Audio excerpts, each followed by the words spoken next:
and welcome to the week of October 14th through October 17th. Many of you put in hundreds of hours to make homecoming special. Let me say thank you, but more on that later. It's time to start the after homecoming time for our year. And as much fun as all of these festivities might be, I'm sure I am speaking for most of you when I say, whew, glad it's over. Now the calendar for the week. Monday, October 13th. We're in FTE window survey period number 2. We will finish this up during this week.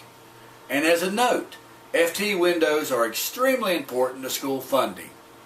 Your documentation must be accurate. See Donna if you have any questions. Also on Monday, National School Lunch Week begins. I hope you get a chance to visit the cafeteria for some of our special activities during the week. Susan's going to make it really great for our campus. Now let's move to Tuesday, October 14th. 10th grade English teachers. You have an FSA training on Tuesday. That training will begin at 8:45 and it will be in Michelle Hernandez's room. Why is this training important? Because Tracy Murphy is going to give you insight into exactly the type of questions and the format for the test for this year's 10th grade FSA. Also on Tuesday, the Alexandra Timmons PLC group, I believe that's the bullying group, will meet to work on your PDPs. That meeting will begin at 8:30 and we're going to have you work in lab 130 over in the Math West building. Let's move to Wednesday, October 15th. We have an IST meeting in the administrative conference room. That meeting will begin at 8:30. Also on Wednesday, we will be giving the PSAT in the library. That PSAT will begin at 9:15. We have about 60 students involved, and it can last up until about 1 o'clock if the students take that long. Let's look at Thursday. There was actually no school day events to mention on Thursday, which is a little bit of a surprise to me. So we'll move to Friday, October 17th. First 9 weeks ends. By the way, keep your online grade book up to date. That report card should not be a surprise to parents. If you're updated online, the parents will kind of know what's going on before that report card ever gets there. We have a Spanish Club Hat Day fundraiser on Friday, and I'm sure they'll be sending out more info as the week goes on. 9th grade English teachers, your FSA training will be Friday. Again, that training begins at 8:45 and your training is in Sandra Marsh's room.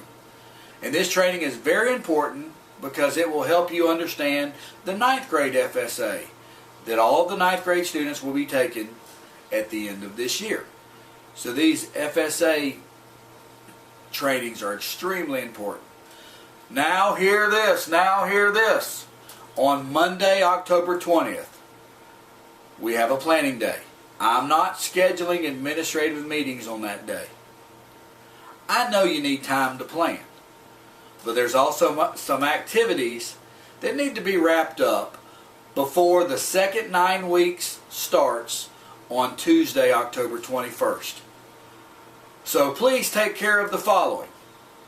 These are about 3 different requirements that I need to talk about before the second 9 weeks begins. Number 1, by the way, you can do that during planning day or you can do it sometime during this week. But number 1, you need to complete your self-assessment inside of PGS. Now I think several of you have done that, but if you haven't, please take care of that before the second 9 weeks begins. Number 2, establish your PDP within the PGS system. We encourage you to base your PDP around the goals of your professional learning community. Consult your professional learning community facilitator if you have questions about the goals in which your group have adopted. Also, don't hesitate to consult your administrator when necessary. But just so we're clear, I do expect everyone to establish your PDP prior to the start of the second 9 weeks.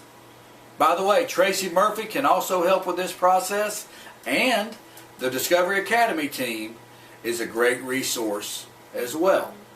And finally, there are probably many of you me included by the way, that also need to complete your course number 4 in your video lessons that are in the PGS system.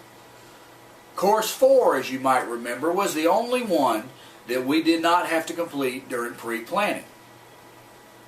So get that taken care of as well.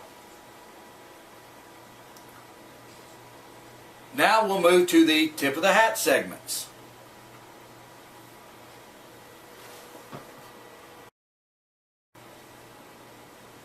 Welcome to this week's tip of the hat segment. This week's tip of the hat segment sponsored by Jeff Klug, and he does not even know that. Jeff Klug, I was sent this soccer ball from the World Cup, and it is yours if you'll come by my office and pick it up. You'll be able to use it. Official World Cup soccer ball. I'm using it as my hat for this week's tip of the hat segment. Now for a quick tip of the hat. Actually, we have a couple of them. Our first tip of the hat goes out to the foreign language department. I would certainly like to tip Linda Sanborn, Sherry Kniper, Angelique Flores, and Rosalind Curtis for going all out during dress-up days and really generating some excitement and humor way down there at the end of the main hall. Ladies, thank you, and a tip of the hat goes out to you for making homecoming special down in your department. The next tip of the hat goes out to Christy Ford. You see, in my world, if the homecoming queen festivities are not ran professionally, my life will get very complicated, very quick. Thanks to Christy Ford and those that help her, we witnessed another year of homecoming queen festivities that are more dignified and professional than any other school. And if you don't think that, just ask around the people that have watched it at other schools. So Christy, thank you, and the tip of the hat goes out to you for your leadership in this area. It would not be possible without your efforts. And again, folks, thank all of you for your flexibility and willingness to help during homecoming. You all are what makes Milton High School special and events like homecoming special at MHS. Have a wonderful week. Catch your breath, and as always, go Panthers!